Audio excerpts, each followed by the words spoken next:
اللہ کے نبی نے فرمایا من اراد ان یحلف فلیحلف باللہ او لیصمت، جو قسم اٹھانا چاہے اسے چاہیے کہ وہ اللہ کی قسم اٹھائے، او لیصمت، یا پھر وہ خاموش رہے، قسم نہ اٹھائے۔ ہم قسم اٹھاتے ہیں تو سامنے والے کو سکون نہیں آ رہا، خود بھی اسے سکون نہیں آ رہا کہ میری قسم کو شاید یہ صحیح مانے گا نہیں، اس لیے اللہ کی قسم تو سارے اٹھاتے ہیں، میں آج کوئی نئی قسم اٹھاتا ہوں۔ وہ کہے گا کہ مجھے میرے اپنے اس بیٹے کی قسم۔ اللہ کے نبی کیا فرما رہے ہیں؟ من اراد ان یحلف فلیحلف باللہ، جو قسم کھانا چاہے وہ اللہ کی قسم کھائے۔ کعبہ کی قسم کھانا جائز نہیں، کعبہ کے رب کی قسم کھانا جائے تو اللہ کی قسم ہی ہوگی۔ قرآن کریم چونکہ کلام الہی ہے، اس کی قسم کھانا جائز ہے۔ ہم اس کے ساتھ یہ بلگا لیتے ہیں، کہا جی میں اس کو اپنے سر پہ رکھ کے قسم کھاتا ہوں۔ اب یہ سر پہ رکھ کے قسم کھانے کا کہاں سے لیا؟ اگر قسم اٹھانی ہے تو اللہ کی، اور ہم وہ چھوڑ کے بیٹھے ہیں، کبھی بیٹے کی قسم، کبھی تیری قسم، کبھی تیرے سر کی قسم، کبھی پتہ نہیں کہاں کہاں کی قسم۔ ہم سدھرنے کی طرف نہیں آتے، ہم پہ اللہ رب العزت کے انعامات کیسے ہوں گے؟ وہ غفور رحیم ہمیں روٹی دے رہا ہے، عزت کے ساتھ جی رہے ہیں، ورنہ ہماری کرتوت ایسے نہیں ہیں، یہ ساری اس کی اپنی رحمتیں ہیں۔ اللہ نے ایک حدیث قدسی میں فرمایا غلبت رحمتی غضبی، میری رحمت میرے غضب پر غالب ہے۔ ہم شرک کریں، ہم بدعات کا ارتکاب کریں، ہم گناہ کریں، منکرات کا ارتکاب کریں، لیکن اللہ کی رحمتیں ہمارے اوپر جاری رہتی ہیں، وہ ہمیں بے یار و مددگار نہیں چھوڑتا، ورنہ ہمارے کرتوت ایسے ہیں کہ ہمیں روٹی بھی نہ ملے۔ اللہ نے فرمایا کہ میں ان کے خوف کے بعد ان کو امن عطا کر دوں گا، یعبدوننی، یہ صرف میری عبادت کریں، میرے علاوہ کسی کی عبادت نہ کریں، لا یشرکون بی شیئا، اور میرے ساتھ کسی کو شریک نہ کریں۔ اور ہم دیکھیں کتنے لوگوں کو شریک کرتے رہتے ہیں۔ دعا کی باری آئی تو ڈائریکٹ اللہ سے دعا نہیں مانگتے، اس میں کوئی طفیل ڈال دیتے ہیں، کوئی محمد طفیل ڈال دیتے ہیں، کوئی فلاں طفیل، کوئی وسیلہ، کوئی طفیل، کوئی فلاں، سیدھے سے دعا بھی نہیں مانگتے۔ اگر کہیں یہ طفیلوں والی دعائیں مانگنا جائز ہوتا تو صحابہ کرام نے کر کے دکھایا ہوتا۔ ان کے زمانے میں ایسے واقعات آئے، انہیں ضرورت ہے بارش کی۔ عمر فاروق کا زمانہ بڑا مشہور ہے، وہ قحط سالی کا، عام الرمادہ۔ تاریخ میں، سیرت کی کتابوں میں عام الرمادہ کے نام سے ایک سال مشہور ہے، جیسے عام الحزن نبی صلی اللہ علیہ وسلم کی زندگی میں ہے نا، عام الحزن، بیوی فوت ہو گئی، دادا فوت ہو گئے، ایک بہت بڑا غم نبی صلی اللہ علیہ وسلم کو لاحق ہوا، پورے سال کا نام رکھ دیا گیا تاریخ میں عام الحزن، غم کا سال تھا نبی صلی اللہ علیہ وسلم کے لیے۔ پوری تاریخ میں، وہ اسلامی تاریخ میں اسی نام سے معروف ہے۔ عام الرمادہ یعنی رماد کا معنی ہوتا ہے دھول، گرد و غبار، یعنی کوئی سبزہ نہیں، کوئی بارش نہیں، کوئی فصلیں نہیں، کوئی غلہ نہیں۔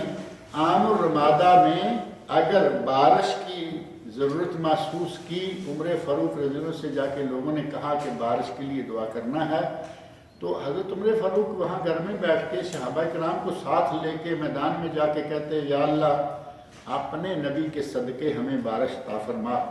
تو کتنا آسان نسخہ تھا، جا کے صدقے کی بات کرتے یا اللہ اپنے نبی کے طفیل ہمیں، یہ بھی آسان تھا، اپنے نبی کے وسیلے سے ہمیں، کوئی لفظ استعمال نہیں کیا، ایسا کوئی کام نہیں کیا، بلکہ وقت کے زندہ ولی کے پاس گئے، عباس رضی اللہ عنہ جو نبی صلی اللہ علیہ وسلم کے چچا ہیں، کہا کہ عباس دعا کرو، بارش نہیں ہو رہی۔ عباس رضی اللہ عنہ نے دعا مانگی، اللہ نے بارش عطا فرمائی۔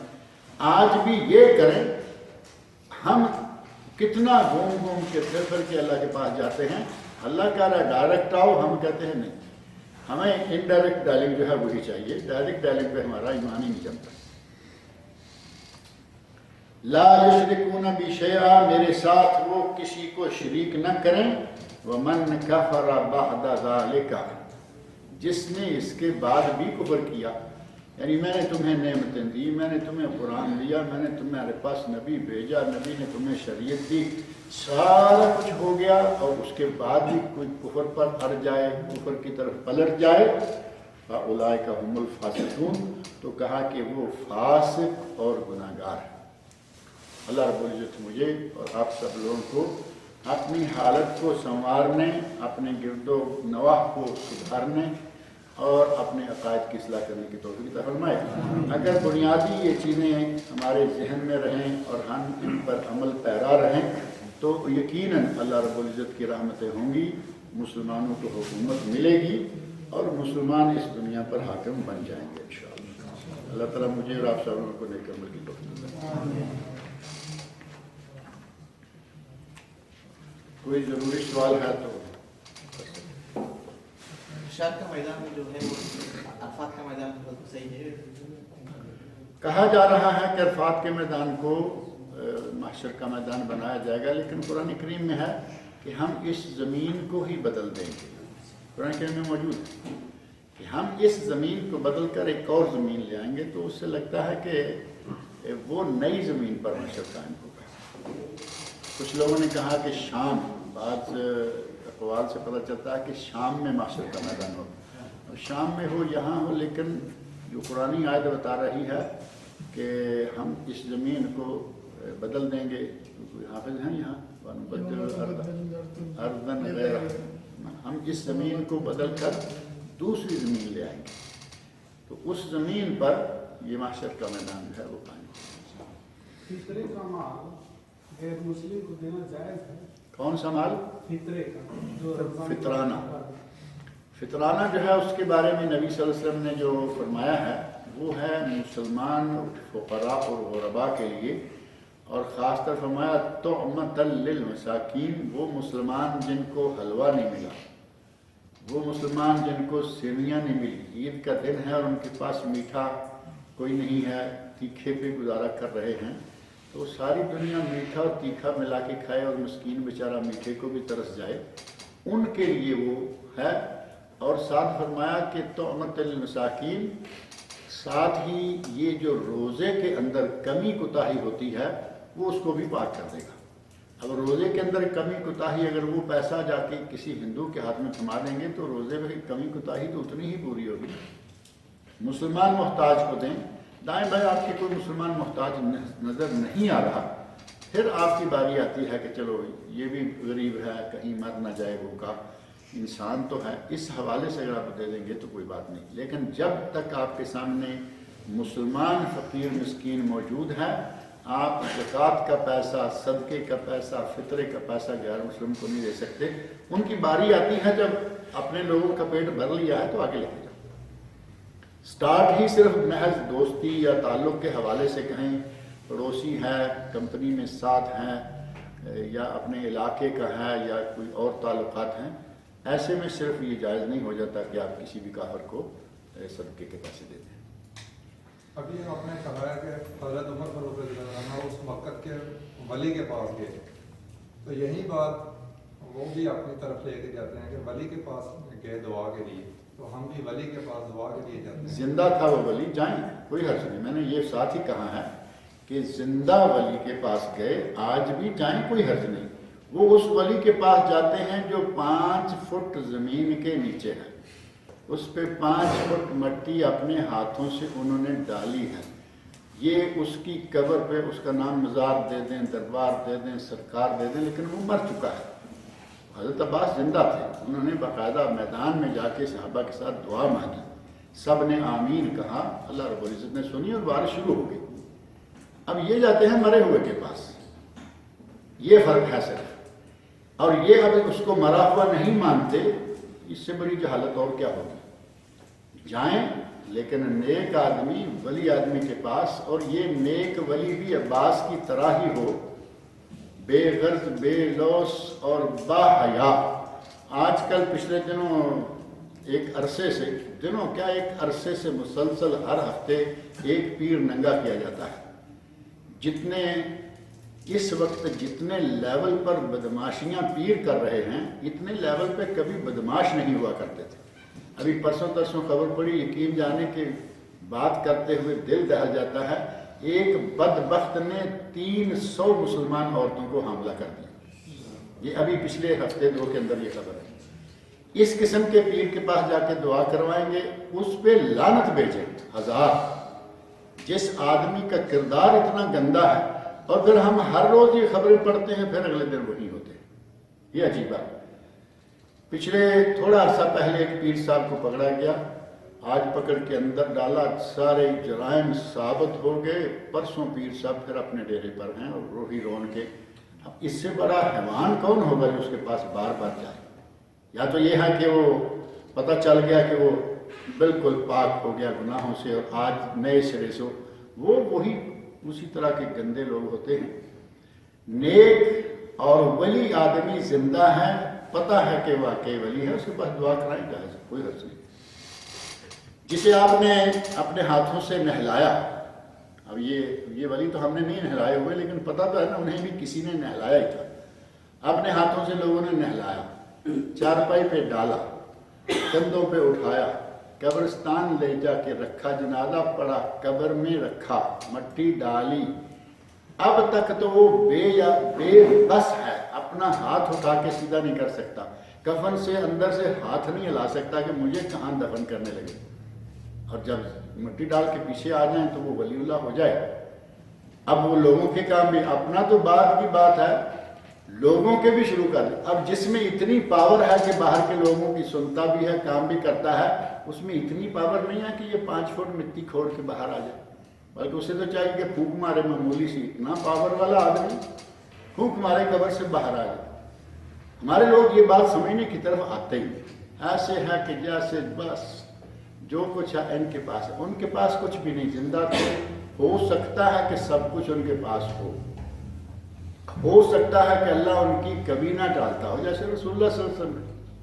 لیکن فوت ہو گئے صحابہ نے. قبر پہ جا کے دعائیں مانگنا، قبر پہ جا کے پوچھنا، وسیلہ دے کے مانگنا، طفیل کر کے مانگنا، یہ سارا کچھ چھوڑ دیا. وہی رنگ ہمیں بھی اختیار کرنا چاہیے. کھانا لگ چکا ہے.